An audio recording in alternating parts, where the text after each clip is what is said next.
Fala pessoal, sejam bem-vindos ao podcast Cara dos Esportes, parte 1 do episódio pós-rodada, pós-domingo da semana 1. Vamos passar por todos os jogos do primeiro horário e do segundo horário. Na segunda parte, tudo também já parte se você estiver no YouTube, mas no podcast, no Spotify, Apple Podcast. Na segunda parte a gente vai falar sobre Sunday Night Football, principais notícias do domingo, e já vamos olhar para a semana 5, então não deixe de escutar também. Lembrando que ao longo da semana tem 2 episódios que são exclusivos para apoiadores. Não deixe de se tornar apoiador, é uma forma de você ajudar a manter o podcast Cara dos Esportes no ar. Tem acesso aos meus textos também, que eu mando 2 vezes por semana na newsletter. Link na descrição, tem desconto assinando por Pix, você pode assinar mensalmente também por PicPay. Não deixe de se tornar apoiador se você puder. Então é isso, vamos pro programa. O Buffalo Bills atropelou o Miami Dolphins jogando em casa 48-20.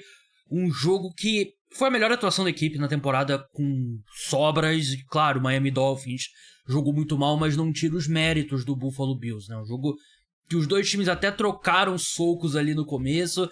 Touchdown dos Bills, touchdown dos Dolphins, touchdown dos Bills, touchdown dos Dolphins, touchdown dos Bills novamente, 21-14. Aí as equipes trocaram punches. Os Bills fizeram mais um touchdown abrindo 28-14. Os Dolphins sofrem um fumble. E no início do primeiro tempo, o Tua lança uma interceptação. Os Bills aproveitam, conseguem o touchdown e ali abrem 48-20 e basicamente não, vencem o jogo.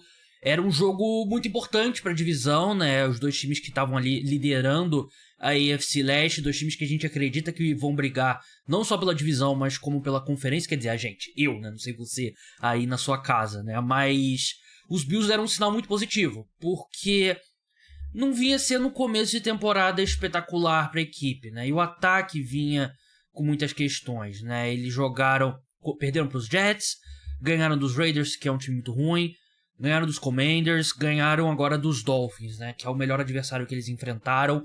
O Josh Allen fez um jogo fantástico, o Josh Allen jogando aquele ápice de Josh Allen, né? O que a gente já viu em vários momentos que a gente não vinha enxergando. De novo, eu falei a gente, mas eu tô querendo dizer eu não via nessa temporada até agora. Ele terminou com 21 de 25 passes tentados, 320 jardas, 4 touchdowns. O jogo que ele nem correu muito com a bola, teve um touchdown, mas 4 carregadas, 17 jardas. Mas quando ele tá nesse nível de conexão com o Stefon Diggs, é muito difícil parar. É uma das conexões mais fortes na NFL. Stefon Diggs teve 6 recepções, 120 jardas, 7 alvos, 3 touchdowns. Teve um touchdown que ele quebrou tackles e a secundária dos Dolphins foi muito mal, mas realmente uma atuação muito impressionante do Buffalo Bills, que é o tipo de time que já tá muito tempo na briga ali pelo topo da AFC, né? 2020, 21, 22, 23 e meio que mandou uma mensagem pro Miami Dolphins, né? Claro que o Miami Dolphins ele teve alguns desfalques na linha ofensiva que prejudicaram bastante o desempenho da equipe, né? Eles perderam o Terrell Armstead durante o jogo, o Connor Williams não jogou, mas foi um time que cometeu muito mais erros, o Miami Dolphins, né? Teve a interceptação, teve o fumble do Raheem Mostert, né? Eles não conseguiram manter a trocação com o Buffalo Bills. E claro, assim, por mais que o Tua tenha entrado na semana 4 como o favorito ao MVP, acho que isso muda agora um pouco, né? Vamos ver as cotações no site de apostas. E eu também ainda não parei para analisar isso. Mas o Josh Allen é um quarterback muito mais talentoso, né? E foi uma atuação de um time muito superior do Buffalo Bills e muito superior na posição de quarterback e superior em todos os setores. Na defesa do Miami Dolphins é um grande problema. Eles tinham dado um sinal positivo, na minha opinião, contra o New England Patriots, mas a gente vê em retrospecto que o ataque dos Patriots é muito ruim. Então, os sinais positivos que eu acreditava, na verdade, eram mais relacionados aos Patriots, e a equipe não consegue gerar muita pressão, a secundária é muito ruim. Contava muito com o Jalen Ramsey, ele tá machucado, ele vai demorar um pouco ainda para voltar, mas é uma defesa que tem um coordenador defensivo de renome, Vic Fangio, que eu acredito que vai ser uma boa defesa eventualmente. Mas tá longe ainda mais com os desfalques, não teve o Jalen Phillips. E do lado dos Bills, a defesa jogou muito bem, né? A defesa dos Bills, que eu tinha preocupação com a velocidade do Miami Dolphins, né? Contra esse time, essa secundária dos Bills que é um pouco mais velha. foi perfeita, todo mundo segurou bem. A notícia ruim é que o Tre'Davious White sofreu uma lesão sem contato. Normalmente, quando é sem contato, a gente já pensa o pior, e os Bills acreditam que ele rompeu o tendão de Aquiles, né? Que se for isso, adeus temporada, e ele é um cara já mais veterano, que já veio de uma lesão em 2022, então é muito preocupante. A equipe depende muito dele. É aquilo que eu falava durante a off-season, né? A equipe dependia muito de jogadores veteranos. É mais provável um jogador mais veterano se machucar do que um mais jovem. Mas a defesa jogou bem. O Ed Oliver, defensive tackle, jogou bem. A equipe conseguiu gerar pressão nos Dolphins. E uma atuação muito importante. Os Bills precisavam de um jogo como esse, né? Mandar um sinal positivo, como eles fizeram nesse domingo. Vamos falar agora sobre a vitória dos Rams na prorrogação contra os Colts em Indianápolis, 29-23. E aqui comigo, tá virando já semanal, o Rafa, do Rams Brasil, para falar sobre a vitória do time dele. Eu tinha combinado com ele antes da partida, e quando os Colts começaram a virar o jogo ali, eu mandei uma mensagem pedindo desculpa por ter zicado, mas não se confirmou a zica. Rafa, 29-23, por que os Rams tiveram tanta dificuldade contra um time dos Colts que marcou literalmente 0 pontos no primeiro tempo e voltou muito melhor na segunda etapa? Fala, Gabriel, tudo bom? Muito obrigado pelo convite novamente, é um prazer estar participando aqui com vocês. Foram 2 times totalmente diferentes no primeiro tempo e no segundo tempo. Os Rams totalmente dominantes no primeiro tempo e os Colts que jogaram muito bem no segundo tempo. Eu tenho que dar o mérito pro jogo chamado pelo Shane Steichen, porque no primeiro tempo inteiro, o Anthony Richardson procurava a primeira, a segunda leitura e improvisava correndo com a bola. Então não tinha tempo, ele foi muito pressionado no primeiro tempo, a defesa jogou muito bem também. E no segundo tempo conseguiu alguns ajustes para dar mais tempo para ele no pocket, chamando umas jogadas para ele sair do pocket, para sair dessa pressão. O Aaron Donald teve um jogo incrível hoje, então acabou produzindo, e o Matthew Stafford também acabou machucando, estava com uma lesão no quadril, não estava 100% ali no segundo tempo, jogou no sacrifício, e isso acabou limitando muito. A gente sempre fala sobre quão importante o Matthew Stafford estar saudável para os Rams ter sucesso. Ele acabou jogando no sacrifício nesse segundo tempo, então o rendimento da equipe caiu. A gente teve 2 field goals perdidos, teve algumas chamadas mais conservadoras do Sean McVay, que poderia ter matado o jogo, e na NFL acaba custando essas chamadas quando você age negligenciando pontos. Então, somando esses erros, algumas faltas, 2 field goals perdidos, e com os méritos dos Colts também, de arrumar o plano de jogo para o Anthony Richardson ficar mais confortável. Os Colts empataram a partida, tiveram a posse de bola para poder virar, mas não conseguiram, e o Stafford foi muito clutch no drive decisivo na prorrogação para ganhar o jogo. Eu tava conversando com um amigo meu que torce pros Colts, Vitor Rodrigues, que já participou aqui, e ele comentou: tenho certeza que o teu convidado sobre os Rams vai citar a resiliência, não detesto essa palavra, mas a resiliência do Matthew Stafford na segunda etapa, né? E ele é um cara que a vida toda dele na NFL parece que é isso, né? Ele jogando com algum problema físico, e nessa altura da carreira ele já tem mais dificuldade, né, pra superar esses problemas, mas conseguiu pelo menos guiar os Rams à vitória. Concordo com você que o Aaron Donald jogou muito bem, mas se eu tivesse que dar a bola do jogo nesse jogo dos Rams, seria pro Puka Nacua, que ele sempre vai ser um pouco de meme, principalmente aqui no Brasil, por causa do nome dele, mas ele é um cara especial. 9 recepções, 163 jardas, 1 touchdown. Não vou coroá-lo aqui como um novo Cooper Kupp, mas os Rams tiraram meio que o Cooper Kupp do nada, né? Foi um cara que eles avaliaram muito bem, e parece que o mesmo processo que fez eles acertarem com o Cooper Kupp tá se repetindo aqui com o Puka Nacua, que é um wide receiver que parece absolutamente especial. Ele é a grata surpresa. Tem o pessoal que é rato de draft, de fantasy, contava um potencial dele, mas obviamente não é um recebedor que não saiu na primeira, na segunda rodada, então já não tinha essa atenção.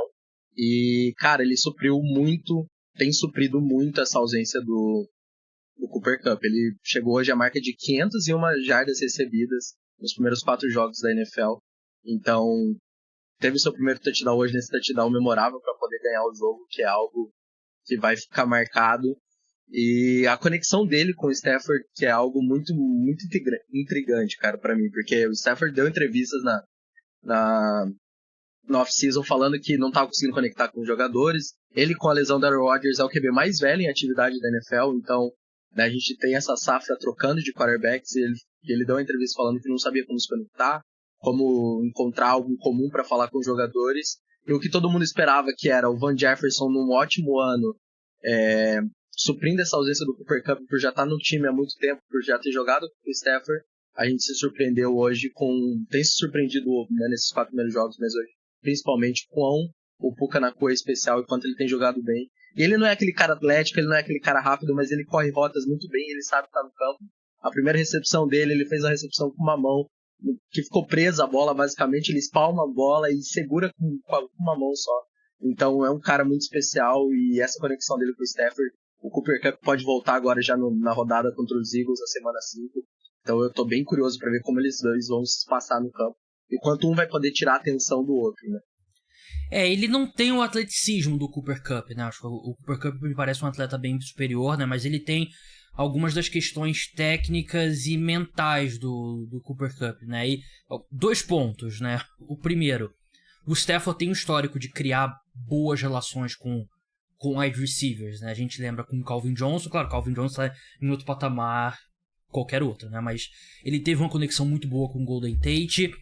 E com o Cooper Kupp foi uma coisa que, imediatamente, né? Parecia que eles estavam jogando juntos há 10 anos, né? No primeiro ano do Stafford nos Rams. Aí ele desenvolveu isso de início com o Puka Nacua. O segundo ponto, você me pegou muito de... me chocou muito quando você disse que o Stafford é o quarterback mais velho em atividade na NFL com a lesão do Aaron Rodgers. E é verdade, né? Eu tava até olhando aqui o Stafford e tal, porque eu me sinto velho, porque o primeiro ano do Stafford na NFL eu acompanhei.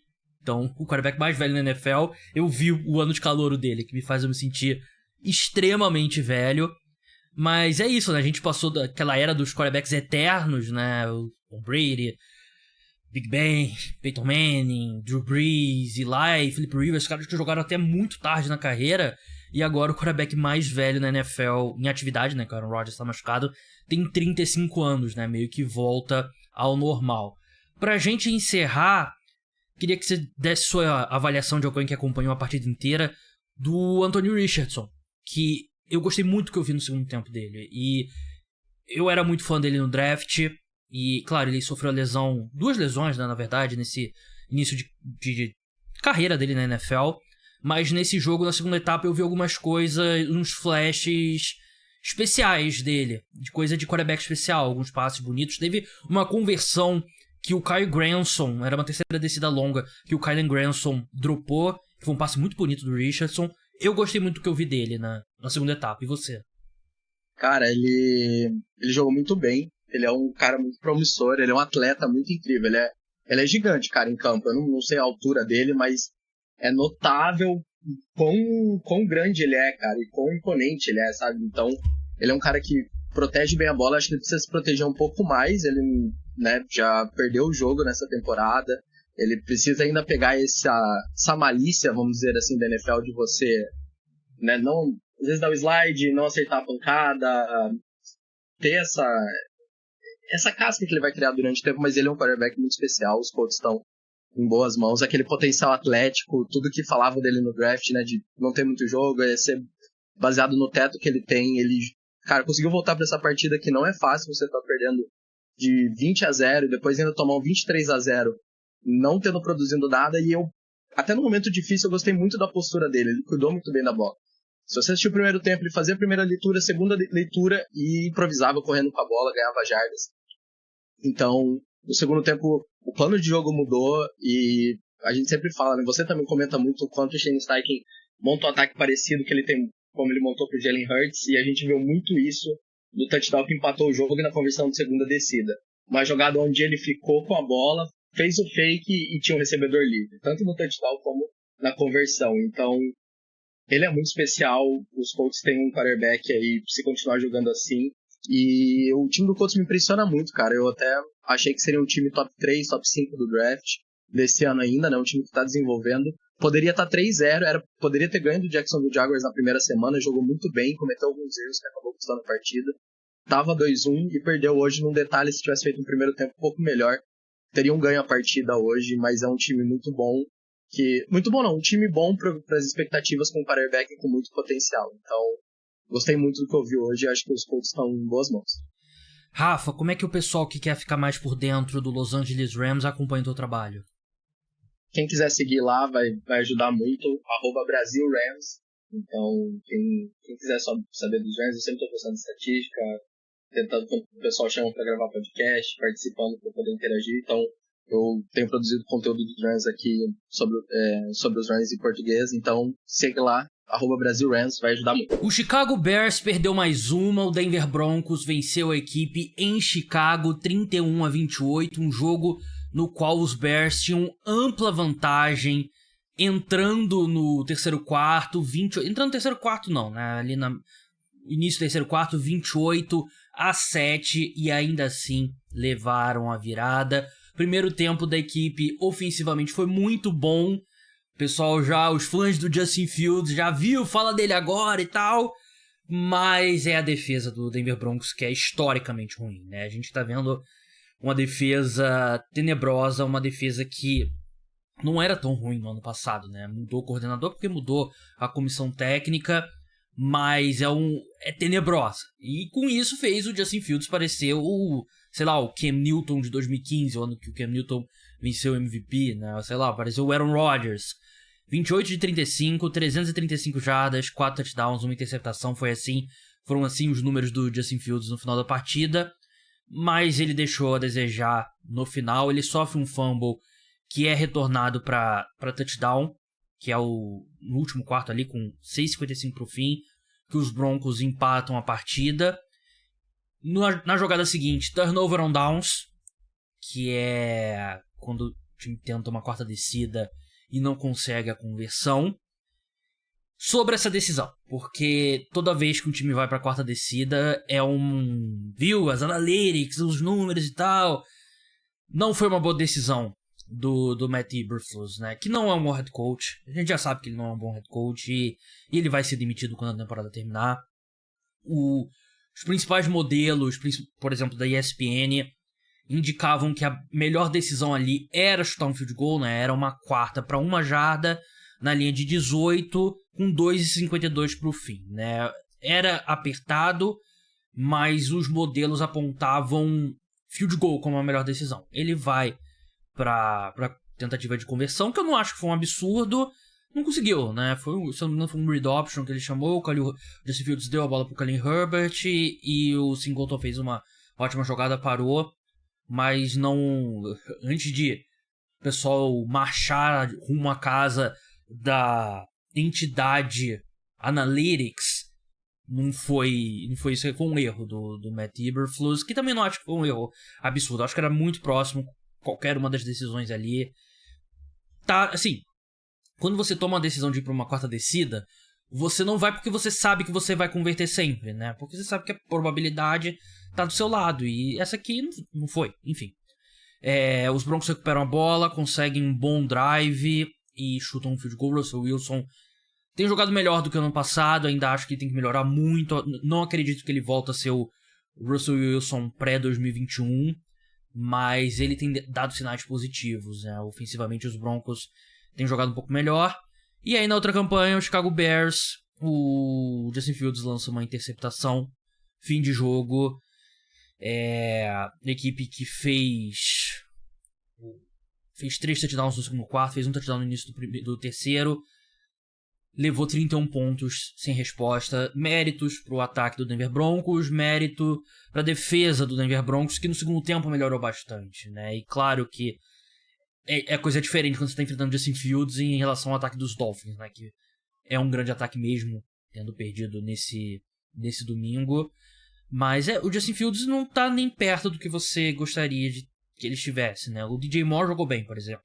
8 recepções, 131 jardas, um touchdown. Cole Kmet teve 2 touchdowns, 85 jardas, 7 recepções. Não teve Chase Claypool, que os Bears não relacionaram ele pro jogo e pediram pra ele não ir no estádio. É uma situação totalmente bizarra que tá acontecendo com o Chase Claypool. Claramente ninguém gosta dele lá. E foi um jogador que os Bears deram uma escolha de segunda rodada.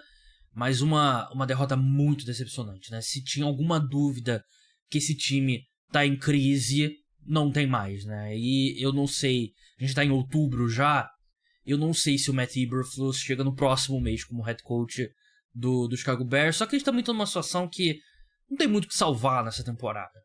Não tem. Você vai trocar um head coach, não vai ser, você vai contratar o Jorge Jesus e aí você vai ganhar todos os títulos da temporada. Não tem isso no futebol americano. Então é uma situação bem ruim.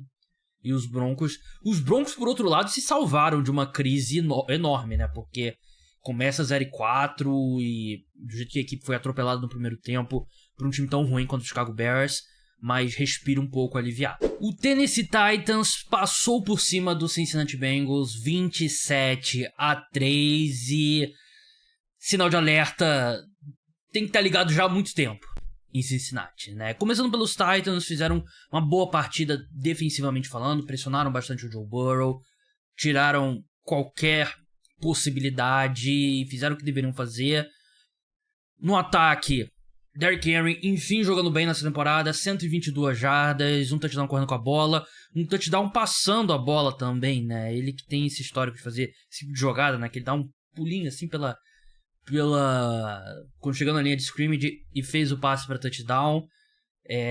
Titans que se recupera, vem de derrota, vem de uma temporada difícil até agora, né? Perderam um jogo para os Saints que eles deveriam ter vencido, derrotaram os Chargers, foram atropelados pelos Browns e agora vencem os Cincinnati Bengals, que a grande história saindo desse jogo vai ser o quão desastrosa foi a atuação no ataque do Cincinnati Bengals, né? E tá entrando na mente dos jogadores, né? Porque a gente já viu uma entrevista do Ja'Marr Chase depois do jogo, ele falando, eu tô sempre aberto, né? Tipo, aquela coisa, tô sempre desmarcado, aquela coisa do wide receiver, né? Que sempre acha que a bola tem que ir na direção dele. Ele até teve 7 recepções para 73 jardas em 9 alvos, mas esse ataque não tem nenhum elemento de passe longo. O avanço mais longo que a equipe teve foram 17 jardas. Ele e o Trent Irwin, então não tem nada, né? E o Joe Burrow jogando muito mal. O Joe Burrow jogando parece que tá lesionado, né? Absolve todos os pecados desse ataque dos Bengals? Não, mas é parte da equação, né? Ele não parece 100% e a gente lembra que ele reagravou recentemente a lesão na panturrilha. Então é um problema sério, né? Os Bengals entraram na temporada como um dos favoritos ao Super Bowl e agora tem uma vitória e 3 derrotas em 4 jogos. E questões sobre o Zac Taylor também, que eu já cheguei a falar no podcast. Nunca fui fã do Zac Taylor como head coach e ele chega no Super Bowl. E eu até brincava, esse Super Bowl a longo prazo poderia ser danoso para o Cincinnati Bengals. E ele é o único problema? Claro que não, mas ele é um dos grandes problemas. A questão que eu falo, né? Eu acho que tem um grupo de head coaches lá em cima que ajudam seus times. Tem um grupo de head coach lá embaixo que prejudicam seu time. Tem um grupo no meio que é meio que fica elas por elas ali. A equipe tem, por exemplo, um bom coordenador defensivo e tal. O Arauno, esqueci. É alguma coisa nesse tipo. É um nome que eu tenho dificuldade pra falar. Mas o Zac Taylor é um cara meio que desses que eu acho que não é do... Tá na meiuca ali, né? Só que um time com o Joe Burrow de quarterback merece algo melhor do que o Zac Taylor. E tá sendo um desastre a temporada. E aí vai ter algum momento que os Bengals vão ter que olhar pra essa temporada. De repente já é nessa próxima semana. E pensar, vale a pena continuar insistindo no Joe Burrow com a panturrilha desse jeito? Por exemplo, eles enfrentam o Arizona Cardinals na próxima semana em Arizona. Pode ser um bom jogo para poupar o Joe Burrow, porque mesmo com os outros problemas, né, mesmo com uma comissão técnica do lado ofensivo fraca e falta de coesão total, Joe Burrow 100% ainda muda qualquer ataque, né? Então eu acho que, não sei, eu não seria contra poupar o Joe Burrow, por mais que seja algo que ele possa continuar jogando. Você tem aspirações maiores do que apenas venceu o Arizona Cardinals em Phoenix. E do lado dos Titans, voltam à vida, né? A divisão tá apertada. E eu acredito que eles serão candidatos ali, vão brigar por essa divisão. A questão é a secundária da equipe. Os Bengals não conseguiram explorar, mas a gente já viu outros times explorando essa secundária dos Titans. Eles têm uma boa linha defensiva e a linha ofensiva jogou bem, que eu acho que é um sinal bem positivo para a equipe dos Titans. O Baltimore Ravens derrotou o Cleveland Browns em Cleveland 28-3, um jogo que de última hora a gente ficou sabendo que o Deshaun Watson não jogaria, quarterback do Cleveland Browns, ele que vem lidando com uma lesão no ombro. Quem jogou foi o Dorian Thompson-Robinson, né, o DTS, como eles chamam lá nos Estados Unidos, uma escolha de 5ª rodada, que até tinha muita gente que gostava dele na época do draft, mas ele foi tenebroso, ele tá longe. Eu lembro que quando o Bruno Caboclo foi draftado na NBA, teve um analista que falou que ele estava 2 anos de estar a 2 anos de estar pronto. E é basicamente essa história aqui com o Dorian Thompson. Ele teve 19 de 36 passes, 121 jardas, que é até difícil, né? Essa média de jardas por tentativa é um número que...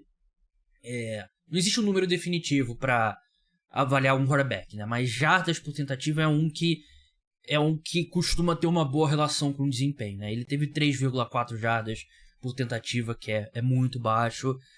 Lançou 3 interceptações, nenhum touchdown, esteve sob muita pressão ao longo do jogo todo. Então, quando você tá numa situação como essa, você não tem o que fazer, né? O seu ataque não consegue funcionar e você tá com um quarterback que não tem condições de jogar na NFL. Pode ser que algum dia ele tenha, né? Mas definitivamente agora ele não tem. Então nada funcionou no ataque dos Browns. A defesa até que segurou as pontas. É uma ótima defesa. Mas também os Ravens, quando você enfrenta um time tão limitado ofensivamente, você joga de uma forma diferente, né? Os Ravens, ainda mais sabendo da qualidade da defesa dos Browns, deram uma segurada, jogaram ali de forma mais conservadora, tanto que o Lamar tentou apenas 19 passes, e não foi um jogo ruim do Lamar. Ele jogou bem, foi conservador, como eu falei. O Mark Andrews, tight end, apareceu bem com 2 touchdowns. O Zay Flowers teve uma recepção longa, linda. E os Ravens fizeram o que era preciso. Perderam um jogo atípico para os Colts na semana passada, né, na semana 3. E agora se recuperam com uma vitória contra o adversário. Agora o Cleveland Browns, adversário direto, né, na divisão. E agora o Cleveland Browns vai monitorar aí o estado do Deshaun Watson, porque ele que tinha feito a melhor partida dele com a camisa do Cleveland Browns na última rodada, e agora desfalca a equipe, e não tem exatamente o lance que ele se machucou, né? Foi algo que ele terminou o jogo contra os Titans, e aí depois do jogo, ele tá com uma lesão no ombro, e tanto que nem no preview da rodada, né, que é exclusivo pros apoiadores, eu posto sempre, nem a gente conversou sobre isso, porque não havia indicação de que ele não jogaria, né? E de fato ele não jogou, não estava ativo para a partida.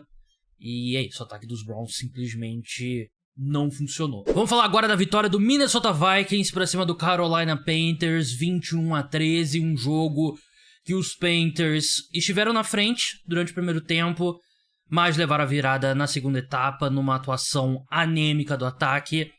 Para falar sobre essa partida, eu convidei minha amiga Giovanna Stuck.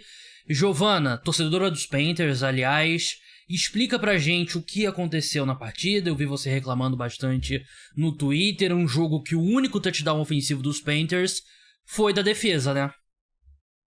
Pois é, né, assim, ainda bem que eu tive um tempo, assim, pra me acalmar, ficar zen, tomar um chazinho, porque senão eu teria começado essa gravação falando, sei lá, uns 20 palavrões diferentes, né? Tinha nem atendido, né? E eu acho que não seria apropriado.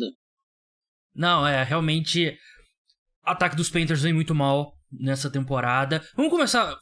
Eu quero falar sobre o Carolina Panthers, né, porque eu era um grande fã do Bryce Young no draft, né, então tenho interesse maior sobre ele. Mas é aquela vitória dos Vikings, que o Vikings que não vinha bem na temporada, não vem bem, 1 vitória, 3 derrotas, a primeira vitória na temporada. Foi aquela vitória mérito dos Vikings ou demérito dos Panthers, um pouquinho de cada um pendendo para um lado. Como que você classificaria? Olha, eu acho que é um pouco de demérito de cada um, Porque o roteiro da temporada do Carolina Panthers já vem se repetindo nas temporadas, mas nessa temporada em específico de 2023, o roteiro é exatamente assim. Até o intervalo, os Panthers ou estão liderando ou eles estão no jogo. Assim, a diferença de uma posse de bola, um field goal. Então, é um jogo ainda ganhável. O ataque tá jogando mal no primeiro tempo? Sim, mas assim, o placar, a defesa está segurando o jogo. Mas assim, a defesa não consegue fazer tudo sozinha durante todos os quartos. E o ataque, que muitas vezes não joga desde o primeiro tempo, não joga no segundo. E aí não tem o que mais a defesa fazer, sem contar a quantidade de lesões, né, que os Panthers perderam nesses 4 primeiros jogos. Então, aí depois não tem o que fazer, a defesa não consegue mais segurar, o outro time dispara e o Panthers não tem poder de fogo pra tentar alcançar. Ele até tenta, né? A gente viu, por exemplo, ontem que foi ali uma 4ª para gol na linha de 10, assim, nas 15 jardas finais de campo, né? Mas aí o time conseguiu fazer a proeza do tackle não conseguir segurar um safety e o QB, o Bryce Young, ser sacado, e a gente perdeu o jogo, né? Teve um sack na 2ª pra gol nessa mesma campanha, que eu achei que foi um erro de leitura do Bryce Young, é um sack que ele não poderia ter sofrido, né? Mas foi um jogo que, pra mim, a principal diferença é que o Minnesota Vikings tem um talento geracional no Justin Jefferson, né? Ele fez um grande jogo. Sim, 6 recepções de 85 jardas, podem não parecer espetaculares, mas recepções de alto grau de dificuldade, teve 2 touchdowns, né? Foi a diferença na partida. O ataque dos Panthers anêmico ao longo da temporada inteira, e o Bryce Young provavelmente é o melhor, quer dizer, provavelmente é o pior quarterback titular nesse momento na NFL, né? Claro que é cedo, não tô aqui, não diz nada ainda sobre o que vai ser dele ao longo prazo, mas todos os problemas que um quarterback calouro escolha alta costumam ter, ele vem tendo, todos os possíveis, e o Frank Reich também não enche os olhos. Tem a limitação no corpo de recebedores e tal, mas é um ataque que tem aquela combinação de um quarterback muito inexperiente, uma linha ofensiva que não tá jogando bem, e um corpo de recebedores extremamente lento. Isso normalmente não traz bons resultados, né, Giovana? Não, com certeza. Assim, eu sou do grupo, vamos dizer assim, que, obviamente, o Bryce Young teve certa culpa, né? Aquele fumble, a campanha estava se desenhando extremamente bem. Inclusive, foi até triste, porque eu tava acompanhando aquela campanha, parecia que ia sair um touchdown ou um field goal. Os Panthers ainda estavam na frente, né? Uhum. O jogo tava 3-7. O interfone tocou, chegou o delivery. Falei, vou descer. Quando eu voltei, era o Bryce Young entregando. Eu olho o aplicativo do celular e eu falo, touchdown Vikings. Eu falei, o que aconteceu? Que o placar do Panthers não mudou, né? E aí eu fui ver, foi o fumble. Chegou a entrega, era o Bryce Young entregando. E detalhe, pois é. E detalhe interessante, durante a faculdade em Alabama, ele trabalhou entregando em aplicativo, ele conta essa história, né? Então tudo se encaixa. E aí, se fosse assim, eu não teria descido pra pegar a entrega, teria deixado lá, perdão ao motoboy do iFood. Mas aquele fumble foi culpa dele, né? Mas assim, as chamadas do Frank Reich tão horrorosas, ele tá insistindo num jogo corrido que não existe, né? O Miles Sanders, por enquanto, não tá fazendo nada, e aí eu não sei se é demérito do Sanders, ou se é a linha ofensiva que de fato piorou da temporada passada para essa, né? Teve o miolo da linha, né? Os 2 guards não são os guards titulares do ano passado. Com fé, o titular, o Austin Colbert, volta jogando bem, né? Uhum. Veremos. Mas o Ike Ekwonu não tá jogando bem nessa temporada. Ele regrediu absurdamente. Então o Reich chamando, eu passei a odiar Screen Pass, eu já nunca gostei. Agora, assim, eu odeio, eu não gosto mais de ouvir essa palavra na minha vida, né? Os torcedores dos Colts reclamavam muito disso. Então, me sinto, assim, naqueles ataques, assim, sei lá, da década passada, run, pass, punt. Sim. Me sinto nisso, né? Então, assim, não funciona. Os wide receivers, assim, a gente já sabia que teria problemas. Mas, por exemplo, o DJ Shark foi contratado para esticar o campo. Ele esticou o campo, acho que uma vez, né? O touchdown da partida do jogo passado, né? Que foi talvez a jogada mais bonita da temporada. Mas, assim, não faz nada. O Adam Thielen tá produzindo, né? Tá produzindo no que era esperado dele. Ser tipo o wide receiver veterano, a bola de segurança. Nisso ele tá fazendo o papel dele. Não posso reclamar. Mas o resto, que deveria esticar o campo, etc., não estão lá, assim, não fazem nada, não estão contribuindo. Hoje também droparam 2 passes que deveriam ter sido touchdown, né? Uhum. E, assim, tá, a única coisa que eu não vou criticar muito é a defesa, porque a defesa tá jogando bem melhor do que o esperado. O Justin Jefferson teve os 2 touchdowns, mas, sendo bem honesta, durante a semana inteira, conforme foram saindo, né, as lesões dos cornerbacks, o Dante Jackson também saiu hoje do jogo, na minha cabeça só vinha aquele jogo do Julio Jones das 300 jardas. E eu falei, vai ser isso de novo, né? Então eu tô até agradavelmente surpresa que não foi 300 jardas, né? Considero isso uma vitória. Dentro da possibilidade, rapidinho pra gente encerrar, feita todas as ressalvas que a gente já fez sobre o ataque dos Panthers, como que você avalia esse primeiro mês do Bryce Young na NFL? Eu avalio, assim, de médio pra baixo. Eu acho que ele é muito prejudicado pela linha ofensiva, pelas chamadas do ataque, mas ele tem potencial. Quando ele teve tempo pra jogar a bola, pra escanear o campo, ele conseguiu produzir. Então, a minha esperança é que o Reich passe o play calling para o Thomas Brown, nosso coordenador ofensivo, né? E veja se aí existe alguma melhora. Então, assim, eu não posso colocar toda a culpa nele. Eu reconheço que ele teve erro, sim, mas não posso colocar toda a culpa nele. Eu acredito que ele ainda pode ser o nosso QB, mas alguma coisa precisa ser feita no entorno dele, porque esse entorno não tá ajudando em nada.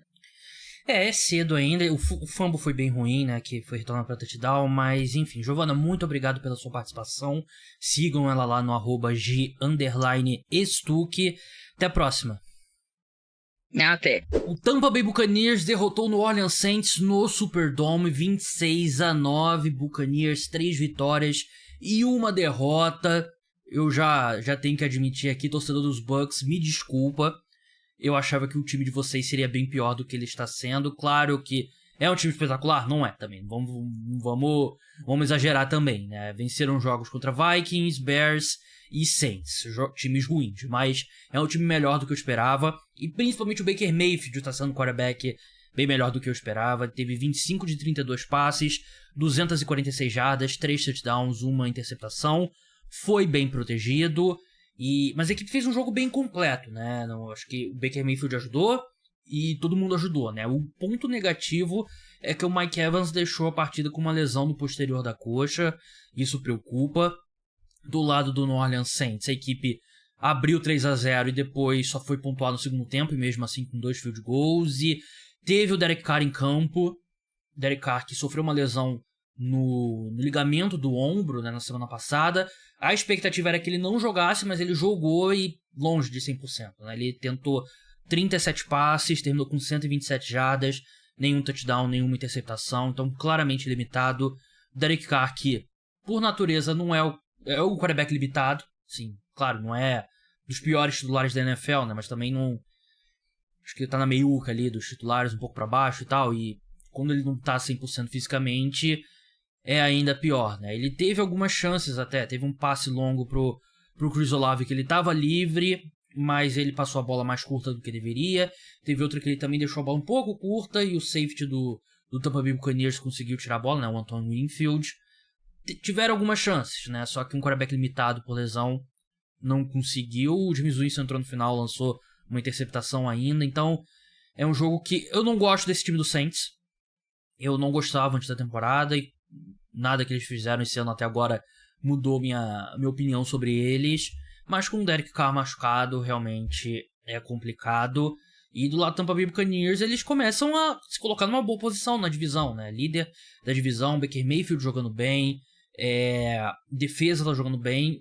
tem que ver essa questão do Mike Evans, né? E ele lida muito, ele é um cara que ele não deixa de jogar tantos jogos assim, mas é sempre, Mike Evans é dúvida, com uma lesão muscular e tal, e a gente sabe como é que é lesão muscular, ainda mais numa posição wide receiver, que você precisa dar aqueles sprints, né, e trocar de direção e tal, mas o Buccaneers definitivamente é um time que está sendo melhor do que eu esperava. Vai ter um calendário mais difícil pela frente, né, pegou uma parte fácil agora, eles enfrentam o Detroit Lions na próxima rodada, depois tem um jogo contra os Falcons, depois Bills, Texans, então é um calendário que fica um pouquinho mais difícil, mas uma vitória importante. O Philadelphia Eagles derrotou o Washington Commanders por 34-31, um jogo com um pouco mais de emoção do que a gente esperava, né? E acontece muito isso entre rivais de divisão, mesmo dois times que a gente coloca em prateleiras totalmente diferentes, Eagles e Commanders. Os Commanders jogam bem contra os Eagles, né? Alguma coisa, tem algum encaixe. Se eu tivesse que dar um palpite, os Commanders têm uma boa linha defensiva que eu acho que desafia um pouco o domínio físico dos Eagles na linha ofensiva, né? E foi um jogo que o Ken Jurgens, guarda da equipe, também se machucou. Mas foi um jogo que os Eagles nunca conseguiram abrir uma larga vantagem contra o Washington Commanders. Fizeram um touchdown ali que parecia o touchdown da vitória com 1:43 pro fim. O Commanders com o cronômetro zerado na última jogada. Sam Howell encontra o Jahan Dotson, faz o touchdown. Prorrogação, o Commanders vai para um punch. Depois os Eagles chutam um field goal da vitória, um field goal longo, né? Foi um field goal de 54 jardas. Mais vitória dos Eagles. Um ponto importante sobre esse jogo, a decisão do Ron Rivera de ir pro extra point e levar o jogo para prorrogação, ao invés de arriscar a conversão de 2 pontos. Eu prefiro arriscar a conversão de 2 pontos aqui, né? Eu sei, você vai citar várias, não, mas o head coach tem um feeling do jogo e tal, não sei o quê. A probabilidade pra mim de você conseguir a conversão de 2 pontos, acho que é maior do que você vai pro cara ou coroa e você vai pra prorrogação. Depende se você vai começar com a bola ou não, né? Ganhar ou não o cara ou coroa define muito da sua sorte, né? Do que você vai fazer na prorrogação. Claro, eles ganharam e ainda assim devolveram a bola, né? Porque tiveram um 3-and-out.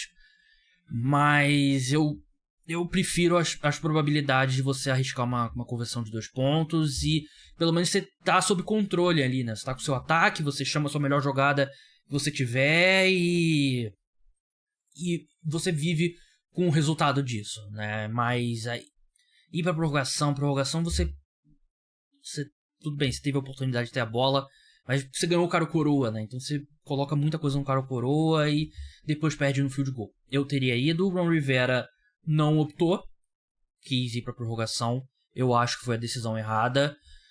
Os Eagles tiveram uma boa atuação ofensiva, o Jalen Hurts, o melhor jogo dele na temporada, 319 jardas, 2 touchdowns, acertou muitos passes, a conexão dele com o A.J. Brown também foi muito boa, 9 recepções, 175 jardas, 2 touchdowns.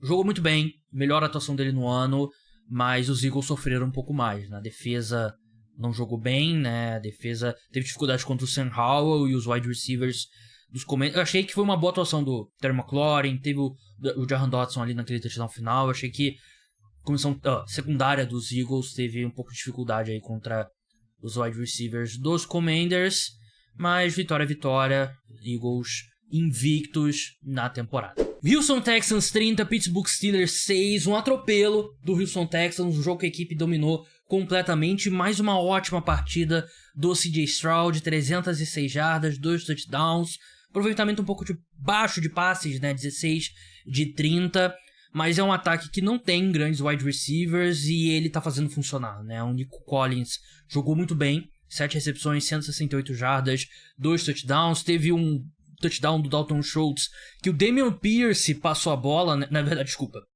Devin Singletary, o outro running back dos Texans, passou a bola, e os Texans estão jogando bem, os Texans 2 vitórias, 2 derrotas, estão embolados ali com todo mundo na AFC Sul. Partida, não vou dizer irretocável, mas foi uma partida muito boa do time. Um ataque dos Steelers muito fraco, mas os Texans conseguiram limitar, né? Os Steelers têm muitos problemas nesse momento, né? Nada deu certo para a equipe. nesse jogo. O Kenny Pickett foi péssimo, lançou interceptação, 114 jardas, deixa o jogo machucado, entra o Mitchell Trubisky, também não acontece nada. A defesa tá mal, o TJ Watt tá jogando bem, tirando o TJ Watt, nada. É um problema sério, né? Porque esse time, nome por nome, tem mais talento que o do ano passado, mas é um time pior. E o Kenny Pickett, eu vou fazer uma promessa aqui pra você, ouvinte. Jamais citarei desempenho de jogadores em pré-temporada novamente, porque eu caí no hype do Kenny Pickett. Ele jogou muito bem na pré-temporada. Achei que os Steelers viriam mais competitivos. Tudo bem, 2 vitórias, 2 derrotas, né? Não é nada de outro mundo, né? Pra uma equipe com o nível de talento deles. Mas eles foram atropelados pelo 49ers na semana 1. Venceram um jogo duro contra os Browns. Venceram os Raiders, que é um péssimo time. E agora são atropelados pelo Houston Texans. Kenny Pickett muito mal. Não tem justificativa, né? A gente espera mais, principalmente de um time treinado pelo Mike Tomlin, né? Que é um grande head coach. Mas essa equipe vai ter muito trabalho. Vai ter muito trabalho para manter aquela estatística que todo mundo cita, né? Que o Mike Tomlin nunca teve um time com mais derrotas do que vitória. E do lado dos Texans, méritos pro DeMeco Ryans, que tá fazendo um ótimo trabalho como head coach calouro. E o CJ Stroud, que até o momento é o calouro do ano, né? E é o disparado o melhor quarterback em termos de desempenho nesse início de temporada. O melhor quarterback calouro, na verdade. Falei? Não sei. Mas o melhor quarterback calouro disparado até agora. Antes de passar para os jogos do segundo horário, vamos voltar no tempo pro jogo das 10 da manhã aqui no Brasil, que foi a partida de Londres. O Jacksonville Jaguars derrotou o Atlanta Falcons por 23-7. O jogo foi em Wembley. Os próximos jogos serão no estádio do gigante Tottenham Hotspur, que venceu de forma justa o Liverpool nesse final de semana. Nunca critiquei o VAR, muito pelo contrário, amo o VAR. Mas os Jaguars venceram com alguma tranquilidade. Fizeram 17-0, foram pro intervalo vencendo por 17-0. O Desmond Ridder voltou um pouco melhor no segundo tempo. Os Falcons tiveram um touchdown, mas nada além disso. Um jogo que os Jaguars não precisaram suar tanto e controlaram, né? O jogo em Londres sempre é um pouco diferente, né? Porque é um jogo, um fuso horário diferente, os caras fazem uma viagem longa e tal, então sempre um jogo meio maluco, até que não foi tão maluco, né? Mas foi um jogo bem controlado pelo Jacksonville Jaguars, né? Do lado dos Falcons, fazer 7 pontos apenas contra essa defesa dos Jaguars, que é horrível, é um problema. Eu já falei isso nessa última semana. Tá na hora de testar o Taylor Heinicke, porque tem talento nesse grupo de skill positions do Atlanta Falcons, né? Tem Bijan Robinson, tem Tyler Algier, tem Drake London, que fez o touchdown em Londres, inclusive. Kyle Pitts continua, ninguém sabe por que ele não é mais acionado.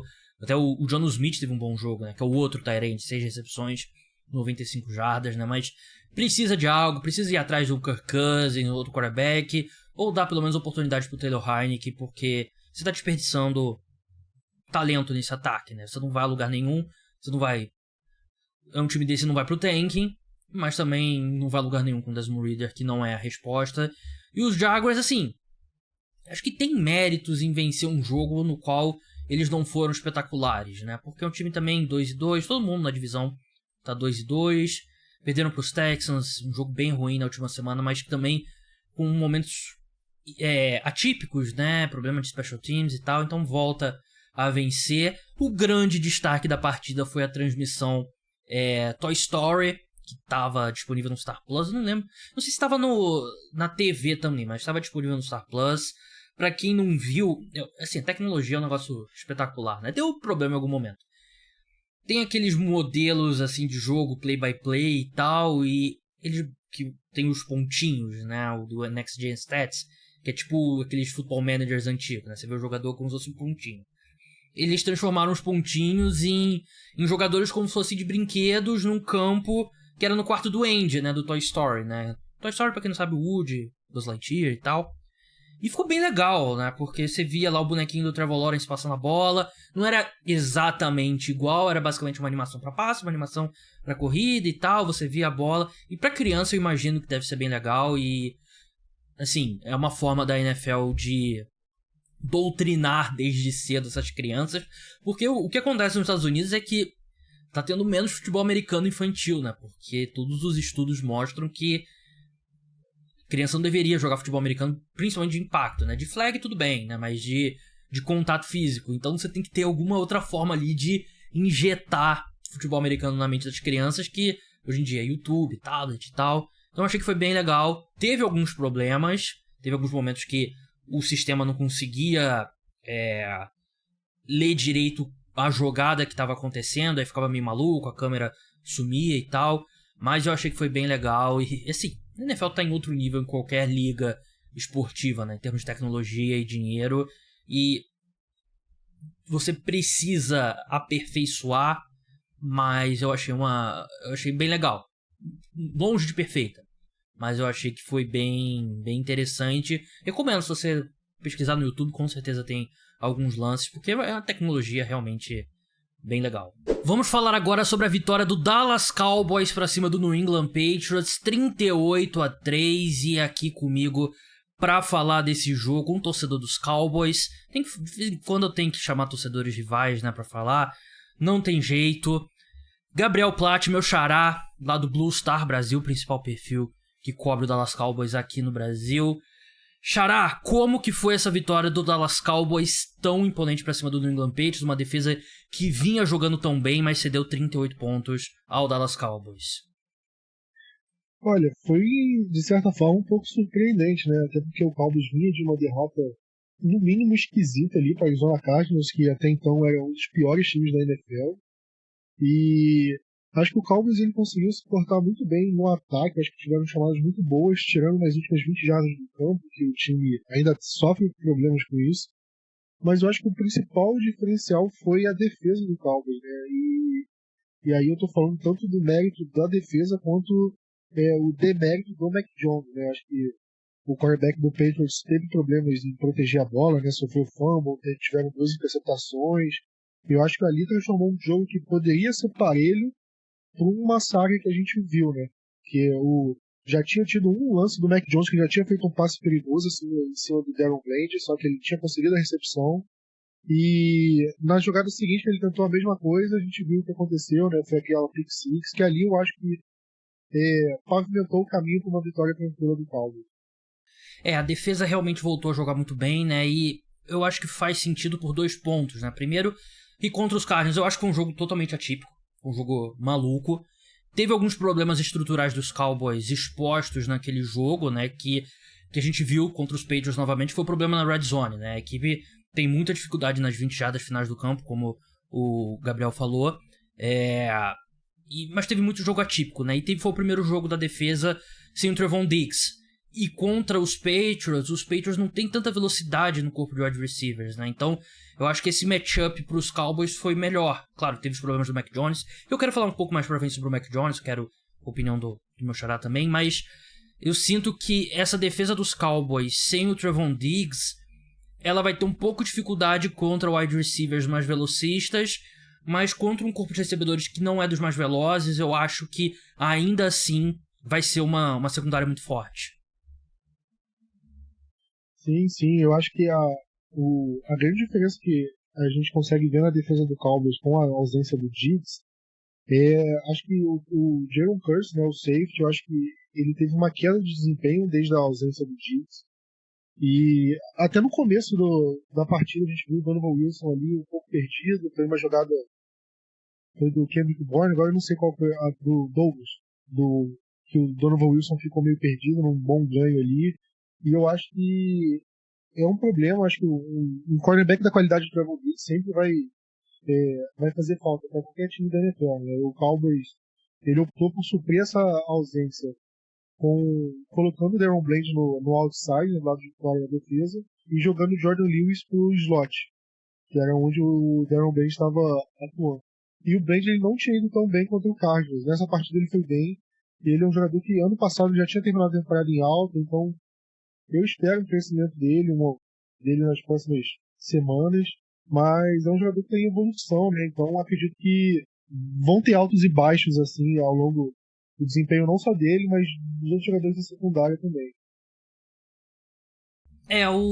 Sobre o Mac Jones, foi um jogo muito ruim dele, e vem sendo uma temporada ruim, e foi uma temporada péssima, né, em 2022, né? Eu continuo seguindo mais ou menos a mesma a mesma linha de raciocínio, né? Você não consegue reconstruir o cara assim no primeiro mês, né? E o Patriots historicamente é um time que nunca faz um setembro bom, né? Claro que a diferença gritante aqui é que não tem mais um Tom Brady.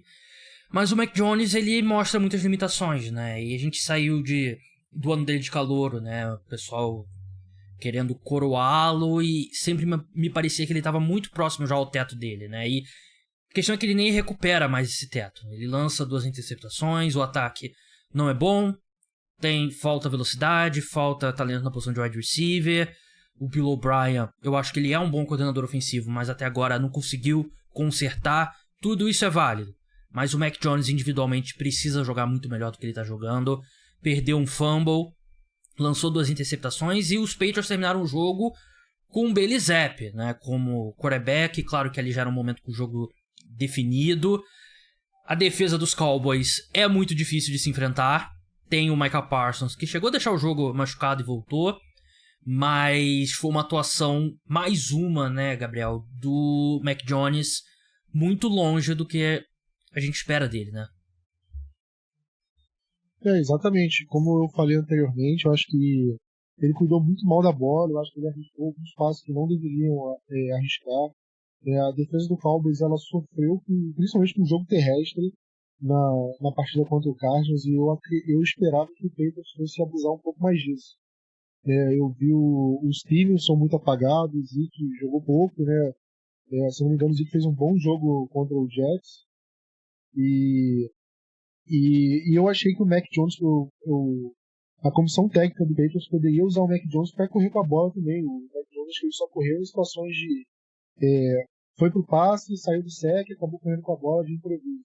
Eu não vi muitas jogadas desenhadas pro Mac Jones correr. Tudo bem que ele não é o quarterback mais rápido do universo e tudo mais, mas ele é um cara parecido com o Dak nesse tipo de característica. Se ele tiver que correr, ele consegue, né? Não é igual o Tom Brady que pareceu uma estátua. Eu acho que o único defeito da carreira do Tom Brady é esse, é um cara mais pesado, um quarterback mais da moda antiga. E o Cowboys estava tendo dificuldade com quarterback móvel, com jogo terrestre, e o Patriots não conseguiu estabelecer isso. Eu acho que facilitou para o Cowboys, facilitou para a secundária do Cowboys, que estava tendo um certo problema com o jogo terrestre, e por conta disso o jogo aéreo ficou muito mais facilitado, principalmente nesse jogo contra o Cardinals. Então acho que foi uma série, um tijolinho aqui e outro ali, que é como se fosse uma bola de neve, né? E acho que aí combinou com o placar que a gente tá vendo. Eu não diria nem Mac Jones necessariamente correndo com a bola, né? Mas eu acho que colocar ele em rollout, movimento, né? Ali, mudar o pocket de posição, eu acho que já ajudaria bastante. E vai ser uma semana quente lá em New England, né? Porque a gente sabe que todas as rusgas que teve entre Mac Jones e Bill Belichick na última temporada voltaram à tona, discussão sobre se o Bailey Zappi deveria ser o titular e tal. Então vai ser uma semana quente em New England, uma semana boa em Dallas. Então um bom momento para você seguir o Blue Star Brasil, para você ficar por dentro sobre o Dallas Cowboys, não só se você torce para os Cowboys, mas também se você quer ter uma boa visão sobre a equipe, né? Você que acompanha a NFL como um todo, siga lá, @Blue Star Brasil. Plat, muito obrigado pela sua participação e até a próxima. Eu que agradeço, estou sempre aí, quando quiser, você tem meu número, só chamar. No segundo horário, Los Angeles Chargers derrotou o Las Vegas Raiders por 24-17, um jogo completamente caótico. Os Raiders não tiveram Jimmy Garoppolo machucado, tiveram Aidan O'Connell, que parecia bem cru. Boa notícia é que ele solta o braço, quando ele não tá nem aí. Mas a má notícia pros Raiders é que ele não sabe quando se livrar da bola. Foi sacado 7 vezes. 5 desses sacks, na verdade 6, perdi o último sack. 6 sacks do Khalil Mack, mostrando novamente que a lei mais forte nesse mundo é a lei do ex, né? Khalil Mack, que foi jogador dos Raiders por muito tempo, foi trocado pros Bears e depois trocado pros Chargers. Conseguiu 6 sacks, faltou um sack para bater o recorde, o maior número de sacks numa partida.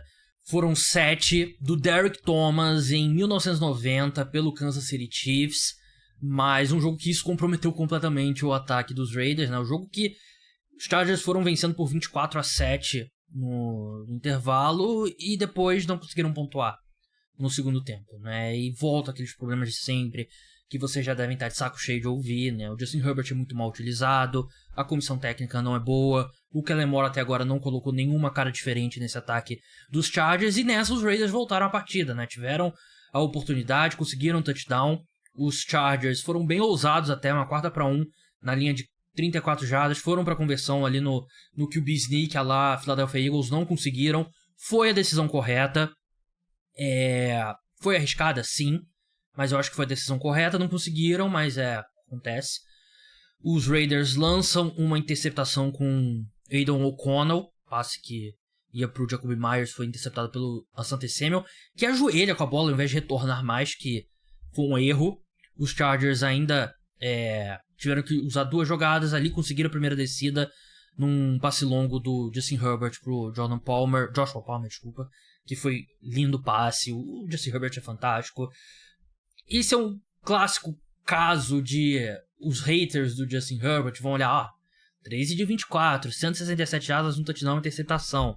Esse é o Justin Herbert que vocês acham que é craque? Sim, ele é um dos 5 melhores quarterbacks da NFL, mas ele é muito mal utilizado, não tem jeito, ele não é utilizado como quarterback ele é, né? E não parece que vai ser com Brandon Staley, com, pelo menos por enquanto, Kellen Moore, que a gente vai ver a melhor versão do Justin Herbert, né? É bem frustrante assistir os jogos dos Chargers. Do lado dos Raiders, o Aidan O'Connell, divertido, mas extremamente cru, não tá pronto pra jogar. Até acho que foi melhor ele ter jogado que o Brian Hoyer, porque o que vai ser com o Brian Hoyer? Nada, né? Já é um veterano, pelo menos é mais divertido o Aidan O'Connell. O Davante Adams, 8 recepções, 75 jardas, não teve touchdown. Josh Jacobs foi bastante acionado no ataque aéreo, né? Até mais do que ele vinha sendo com o Jimmy Garoppolo. Mas é isso, o Raiders é um dos piores times da NFL e sem o quarterback deles. Acho que o fato do jogo ter terminado com a diferença de uma posse de bola diz muito negativamente sobre o momento atual do Los Angeles Chargers. Vitor Camargo, você está ao vivo no podcast Cara dos Esportes para falar sobre a vitória do seu time, o San Francisco 49ers, para cima do Arizona Cardinals, 35-16. Vitor Camargo, para quem não conhece, 2 Minute Warning lá no Twitter, uma instituição da cobertura da NBA e da NFL aqui no Brasil. 49ers, o jogo foi um pouco mais difícil de início do que esperado, né? O jogo chegou a ser equilibrado ali, 21-16, mas os 49ers vencem 35-16. Um jogo que o Brock Purdy acertou 20 de 21 passes para 283 jardas, um touchdown. Qual a análise que você faz da atuação do time para o qual você torce? Estou feliz. Vamos começar com isso. Né? O jogo foi, como você disse, um pouco mais difícil do que o esperado, em parte porque, assim, quem viu esse Arizona jogar nas primeiras semanas sabe que é um time muito bem treinado, que tem jogado duro, ganhou do Cowboys semana passada, fez jogo duro nas primeiras 2 semanas, e o Niners soube absorver o soco e devolver, né? Foram 6 posses de bola, tirando os 2 kneel downs no final dos 2 tempos, 5 touchdowns, o único que não foi touchdown veio de um sack que o right tackle do Niners, McKivitz, tomou um passeio lá do pass rusher. Fora isso, 21 de 20 passes completos, acho que 285 jardas, 2 touchdowns. E sabia dessa, Gabriel? Brock Purdy hoje teve 28 pontos percentuais acima em aproveitamento nos passes em relação ao esperado. Essa marca de 28 pontos percentuais acima em completion percentage over expected é o maior das últimas 8 temporadas, desde quando a gente tem dado para isso. Então foi legal. Foi bem divertido. Ele a cada semana ele eleva a expectativa sobre ele, porque ele vem jogando melhor. Cada semana fica mais difícil argumentar que ele é apenas produto do ataque do Kyle Shanahan. Claro que eu ainda acredito que ele é muito elevado pelo talento ao redor dele e pelo esquema tático do Kyle Shanahan, mas ele é extremamente preciso e não é um check down machine, né? Um cara que arrisca os passes quando precisa. Christian McCaffrey também teve um jogo muito bom, de 170 jardas totais, né, entre passes e carregadas, 3 touchdowns. E o Brandon Ayuk também, né, que brilhou, 6 recepções, 148 jardas. Um jogo que o Deebo Samuel não recebeu passe, uma adaga no meu coração. Não treinou essa semana, vale lembrar. Uma adaga no meu coração que eu tenho ele no Fantasy. Eu também. Mas assim, é aquilo que eu volta e meia falo aqui. O wide receiver 1 desse time é o Brandon Ayuk, né? O Deebo Samuel é meio que faz tudo ali, o cara que aparece muito, claro. Mas quem corre rotas tradicionais de wide receiver 1 é o Brandon Ayuk, né? As duas coisas que elevaram esse time, a meu ver, é justamente... o Niners tem muitas armas que fazem de tudo, e é aquele pesadelo de defender. Você acha que você está defendendo uma formação com running back e fullback, de repente eles abrem, um está posicionado como slot, um está com o wide receiver aberto, e isso eleva o sistema, mas eu acho que a ascensão do Ayuk como um wide receiver número 1, não só uma arma ofensiva, mas como um wide receiver número 1, eu acho que ajuda muito esse time. E, cara, o que eu falo do Brock Purdy a essa altura, sabe? Tipo, ninguém... É o que você falou, obviamente tem a ajuda do esquema, obviamente tem a ajuda dos playmakers, mas assim, cara, ele faz jogadas toda semana que um game manager não faz, né? Eu acho que é isso que as pessoas acho que falham a perceber. O Niners tinha no Garoppolo um cara que era exatamente isso. Tipo, você tem que fazer A na jogada, você vai fazer A na jogada. O Purdy, ele faz isso tão bem, ou talvez até melhor quanto, e ele adiciona essas jogadas. É improvisação, mas assim, ele consegue encaixar um passe difícil, ele consegue lançar uma bola longa. Cara, não é... se metade das jogadas que ele faz bem são do esquema, a outra metade é ele fazendo acontecer. E você não precisa, com esse ataque dos Niners, de um Justin Herbert, de um Josh Allen que faça tudo acontecer. Você todo cara que, nas jogadas que tudo dá certo, faça acontecer. Ele faz. Nas jogadas que não dá certo, ele adicione esse tempero a mais. A conexão dele com a Ayuk está espetacular. Uma coisa que pode prestar atenção nisso no próximo jogo dos Niners. Os back shoulders dele são muito bons e é uma coisa que o Niners não tinha.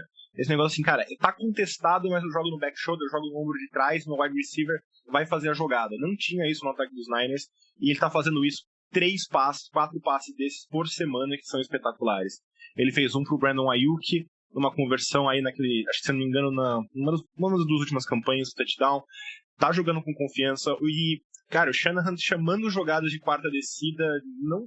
Foi uma quarta para 4, alguma coisa assim hoje, jogadas que ele nunca chamava antes com Garoppolo, com Lance, com Mullins, quem você quiser falar, e isso mostra também a confiança dele no time.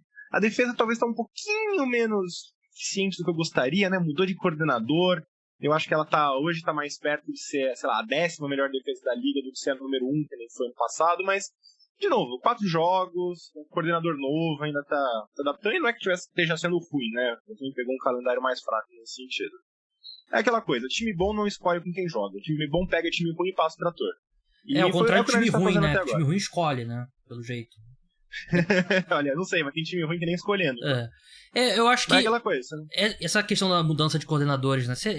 Você muda, você sai do Robert Saleh pro DeMeco Ryan e agora vai pro terceiro, né? É difícil você acertar em todos, né? Por mais que... Me fugiu agora o nome do coordenador defensivo do... o Steve Wilkes. Eu gosto dele, né? Mas é um processo, é um cara um pouco diferente dos outros dois, né? Que é um cara... E acho que vale lembrar, os outros dois são cria da casa, exatamente, né? Isso que eu ia falar. Ele é um cara... Caras que estavam no Niners, então quando saiu o outro cara, ele pega o bastão.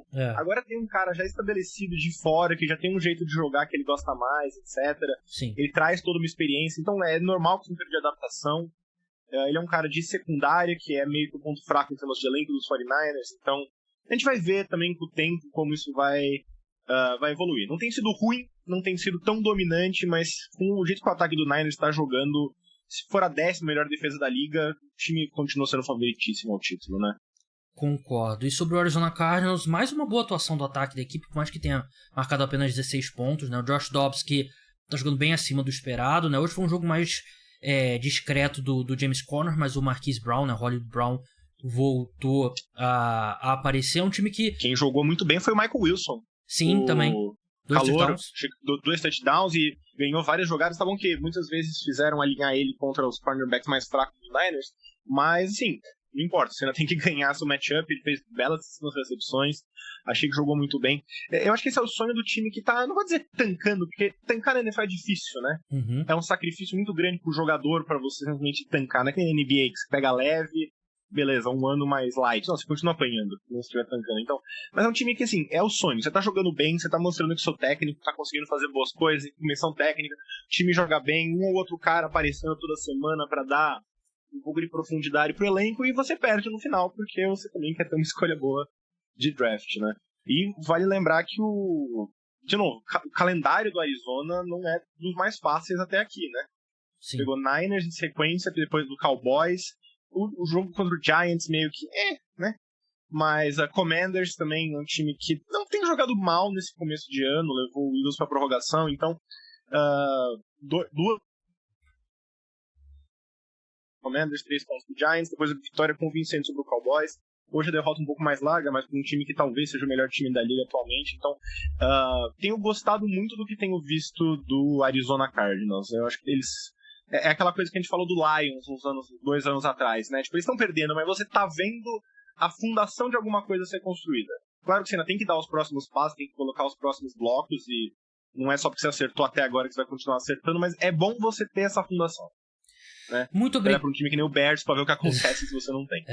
Muito obrigado, Vitor. Até a próxima. Eu que agradeço. Party! Vamos lá, Sunday Night Football, vitória do Kansas City Chiefs para cima do New York Jets, 23-20.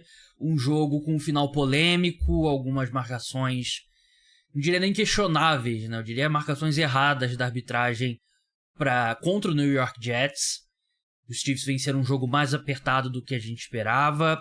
Até deve ter muita gente que foi dormir depois do primeiro quarto, né? Os Chiefs abriram 17-0, o Zach Wilson, quarterback do New York Jets. Eu acredito que vai ter gente se surpreendendo com o placar quando acordar na segunda-feira de manhã. Mas o Zach Wilson fez o melhor jogo dele, acho que no geral, mas principalmente no segundo e terceiro quarto, no qual os Jets fizeram 20 pontos e chegaram a sonhar com a vitória. O jogo chegou a estar empatado, mas os Chiefs chutaram um field goal ali no... Faltando... Quantos minutos faltavam aqui? Faltavam... 4... Caramba... 10:51 pro fim do último quarto. Então, depois dali ninguém mais pontuou. Depois dessa campanha, os Jets tiveram uma campanha de 3 minutos e o Zach Wilson acabou sofrendo um fumble no snap, que foi culpa dele. O snap foi ok e ele deixou a bola cair. E não teve tempo depois disso, porque esse drive dos Chiefs anterior teve 7 minutos, né? 14 jogadas, 80 jardas, então tirou bastante tempo do relógio.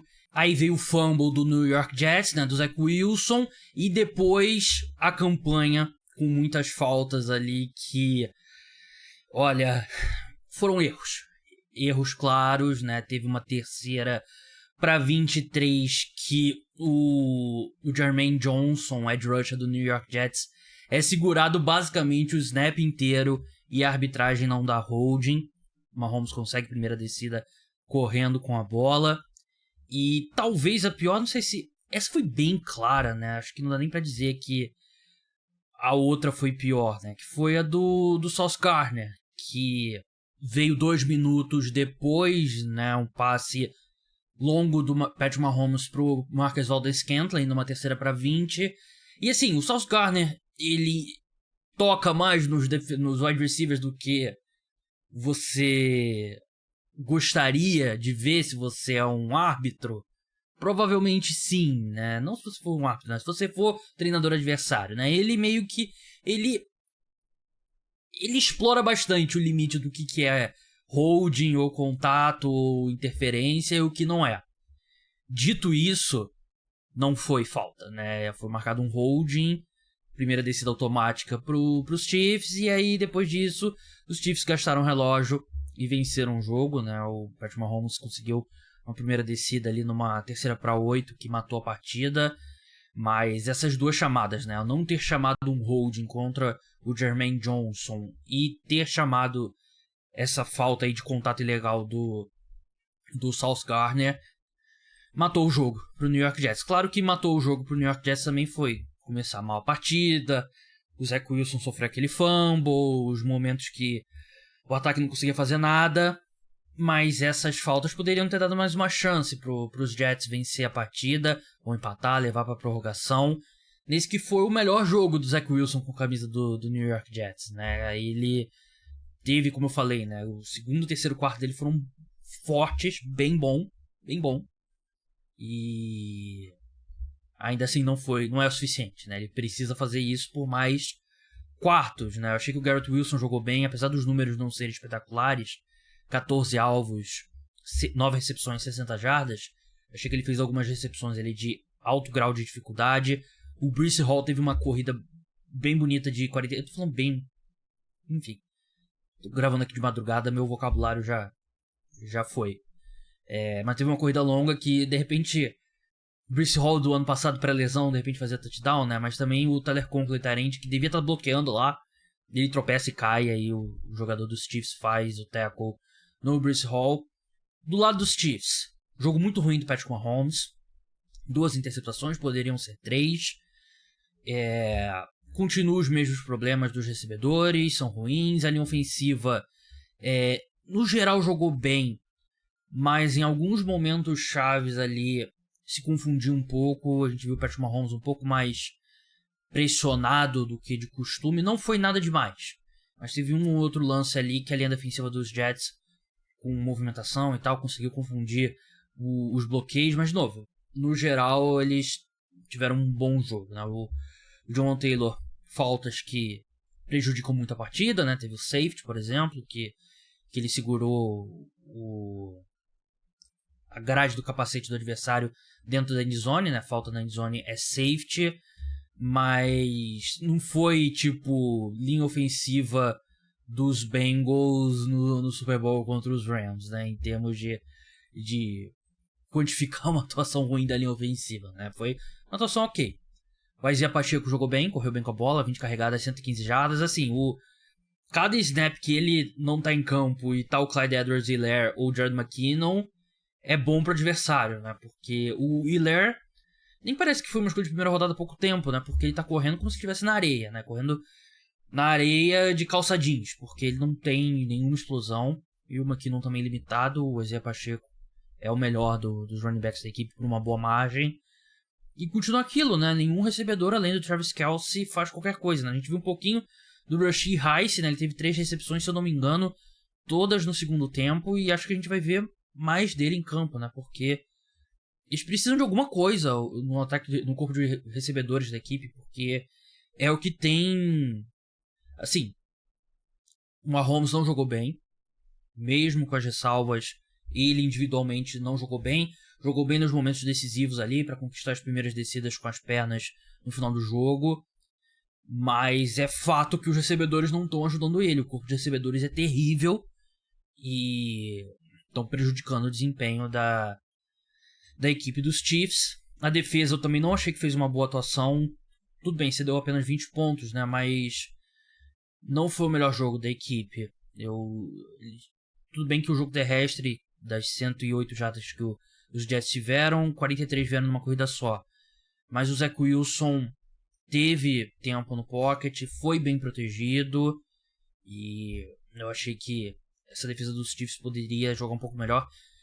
A gente viu muito o Chris Jones, mais do que eu tava reparando, né? Ele atuando como edge rusher, né? A gente viu isso no começo do ano passado, do penúltimo ano, que atrapalhou o desempenho dele. Parece uma tentativa clara de gerar algum pass rush que a equipe não tem na posição de edge rusher, né? Mas eu não gosto e o Zach Wilson teve bastante tempo. Mas, enfim, vitória do Kansas City Chiefs. Eu vou agora eu vou ligar pro meu amigo João Eduardo Dutra, torcedor do New York Jets, que ele precisa desabafar. João Eduardo Dutra, vou te dar a oportunidade aqui de você desabafar sobre a arbitragem do jogo entre Kansas City Chiefs e New York Jets, que eu particularmente achei muito justa, inclusive, mas eu queria saber a sua opinião. O senhor é um brincalhão, hein? O senhor é um brincalhão. Pô, caraca, essa última campanha foi sacanagem, mano. Foi sacanagem. Os Chiefs tiveram 3 jogadas que eram terceira pra 20 que viraram primeira descida automática. Teve um holding também contra o Jermaine Johnson que não foi marcado, né? Que o pessoal tá reclamando. Sim, e foi na jogada que o Mahomes converteu uma terceira pra 22. Exatamente. E apareceu uma flag no meio do campo nessa jogada que não mostra nem o replay. Tá passando replay agora do One Sauce Gar. Meu Deus do céu, cara. Assim, meu Deus do céu. Pessoas estão dizendo que o Sauce Gardner, ele segura toda a jogada, faz contado toda a jogada. Não sou eu, pessoas que dizem que é reparação histórica essa falta contra o o Sauce Gardner. O que você acha que essas pessoas... Sauce Gardner é um jogador do esporte futebol americano. Ele joga futebol americano. Aí ele simplesmente recebeu uma flag por jogar futebol americano. O Sauce Gardner vai ter que entrar em campo, que nem aqueles zagueiros fazem na área agora. Tem que botar a mão pra trás pra jogar. Mas há quem diga que ele força muito a barra, né? Há quem diga, não vou dizer especificamente pessoas, mas há quem diga. Essas pessoas estão erradas. E essas pessoas sabem disso e falam isso só pra aparecer. E essas pessoas têm um podcast sobre a NFL no Brasil, um dos mais escutados, Sim. que tem um amigo que torce pro New York Jets que participa bastante. Exatamente. Essa pessoa, ela sabe que ela tá falando errado e ela faz só pra ticar esse tal amigo. Vem cá, a atuação do Zach Wilson. Acredita agora? Pô, cara. Não, mas... fazer o quê, né? O melhor jogo da carreira dele, né? Melhor jogo da carreira dele. E ainda assim não foi, tipo, bom pra caramba. Foi bom, ponto. Até o terceiro quarto foi muito bom. Não, o primeiro drive do terceiro quarto. Mas teve alguns momentos ali que alguns recebedores deixaram ele. Eu achei que foi o melhor jogo da carreira dele. Eu achei que os recebedores... Tudo bem que o sarrafo era bem baixo, né? Isso também, pô. Mas os recebedores deixaram ele a desejar. Eu achei que o Garrett Wilson, apesar dos números dele não serem espetaculares, 90 para 60 em 14 alvos, eu achei que toda a recepção dele foi difícil pra cacete. Sim. Eu, por exemplo, por que eu não botaria o jogo do Zach Wilson muito bom? Porque ele errou também. Era touchdown do Zach Wilson, touchdown do Garrett Wilson, ele acerta o passe. Sim, não tô dizendo que foi um grande jogo, mas foi o melhor jogo da carreira do Zach Wilson. Bem, João, você tem que trabalhar amanhã. Muito obrigado pela sua participação. Eu só quero deixar claro isso que eu falei, o pessoal não se tocou. O juiz lança a flanela depois da interceptação. O hold acontece antes do passe, e o juiz lança a flanela depois da interceptação. Você acha eu não estou dizendo que é isso, mas eu também não estou dizendo. Você está insinuando que o Roger Goodell interferiu? Eu não estou insinuando que alguém interferiu. Porque não é possível uma coisa que aconteceu antes do passe, o cara vê o desenrolar da jogada e fala assim, não, agora eu vou lançar a flanela. Não, porque demora até o corpo mandar, o cérebro mandar o comando pra o cara meter a mão no bolso, pegar... Isso daí é teoria da conspiração, João, me desculpe. Não, eu não tô falando que foi armado, eu tô falando que só foi falta porque foi interceptação. Se o Michael Carter dá um tapa na bola e ela cai no chão, ele não ia dar falta. Contra tudo e contra todos, como sempre, né? O New York Jets incomoda muito a NFL. Sim, e você pode ter certeza que no meio da semana a NFL vai fazer um pedido de desculpa, falando que não era pra ter marcado a falta, mas esse pedido de desculpa vale tanto quanto essa atuação do Zach Wilson, que é nada. Você acha Os que Jets continuaram perdendo o jogo. A NFL ia deixar os Chiefs perderem na frente da Taylor Swift? Não, a NFL tá gostando muito disso. A NFL não se contentou que o Zach Wilson ia estragar a festa da Taylor Swift no MetLife Stadium. NFL Taylor's Version. Mas boa noite, João. Boa noite. Antes de falar da semana 5, passar por algumas das principais lesões que aconteceram, para que a gente precisa ficar de olho ao longo da semana. O Buffalo Bills perdeu o Tre'Davious White, que sofreu uma ruptura no tendão de Aquiles. Ele vai passar por exames nessa segunda-feira para confirmar, mas deve só apenas confirmar mesmo o Tre'Davious White fora da temporada, um baita desfalque pro Buffalo Bills.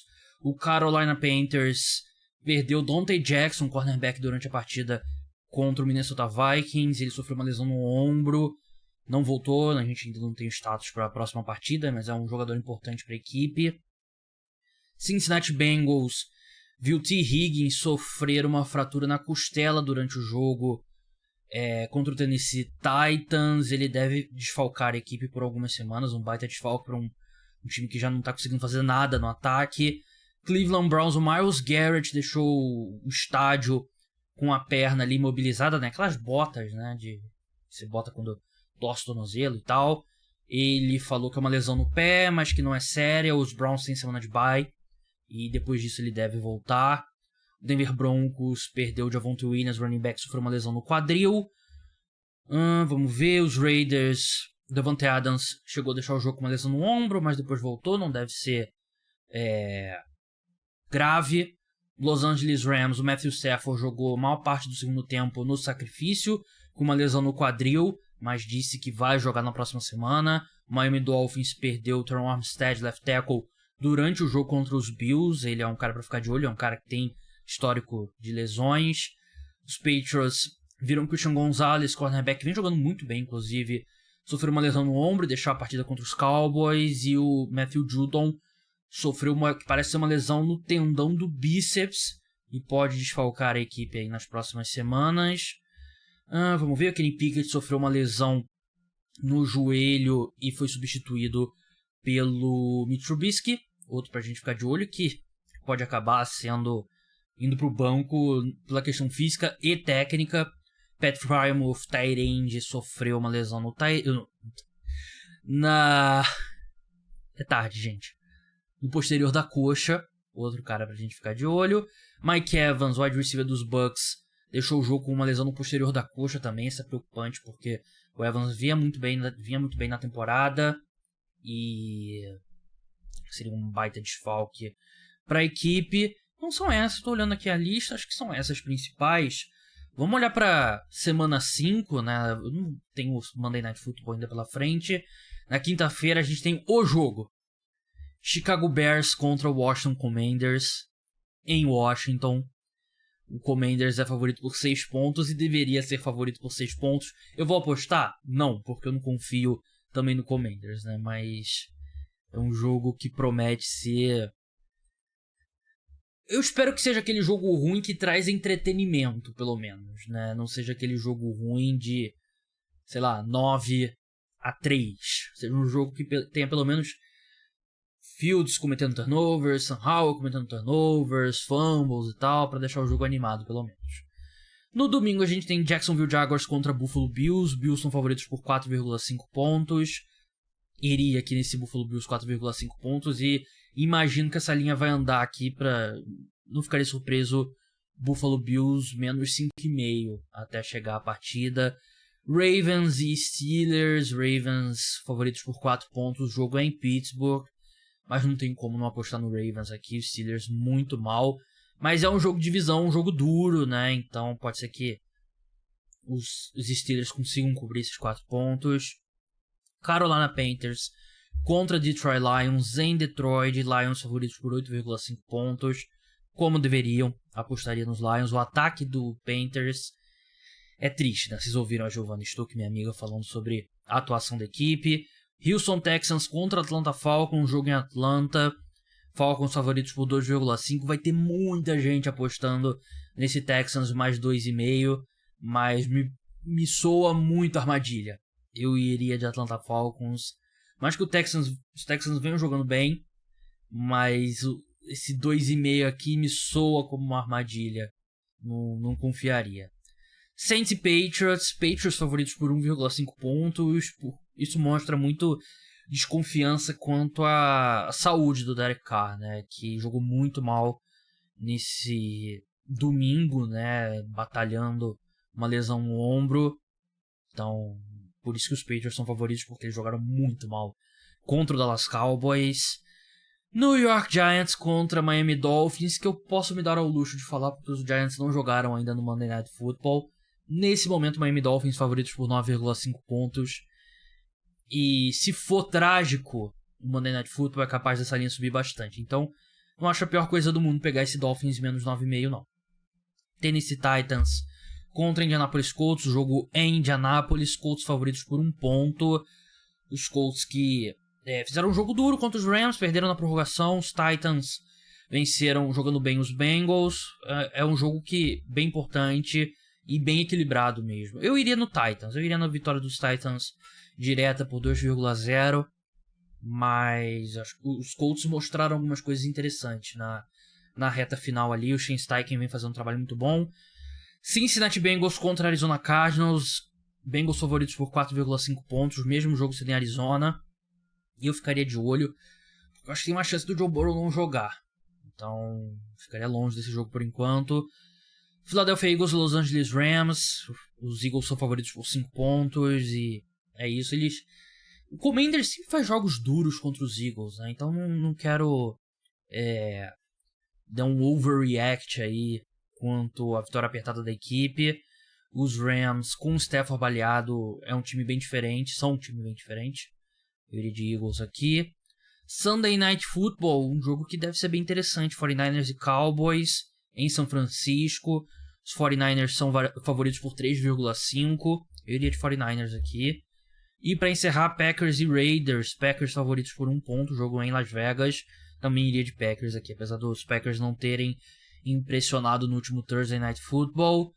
Mas é isso. Semana 4 aí chegando ao fim. Muito obrigado a todos que escutaram. Não deixe de seguir. Deixar 5 estrelas. Dar like. Aquela coisa toda. Então até a próxima.